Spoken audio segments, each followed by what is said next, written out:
有蝦點皮。咁黑色咧，喺右手邊黑色一大班聚喺嗰度嗰啲咧，其實就叫露前蝦，即係呢隻。係啦。咁佢同蝦點皮一樣啦，都係冬候鳥，咁就淨係冬天先。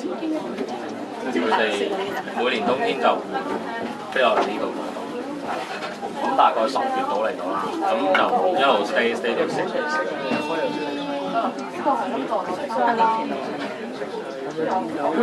咁佢哋呢種雀仔咧，其實就佢腳嗰度咧有個識游水，咁所以咧佢游水好叻，同埋佢潛水亦都好叻。佢揾嘢食嘅時候咧，其實佢就會潛水我整多兩隻講。見唔到佢個旁。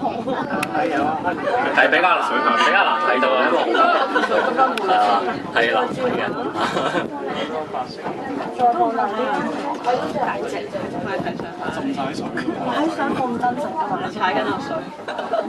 你試下佢。跟住我陣間試下用嗰單。你用秒你嗌佢睇。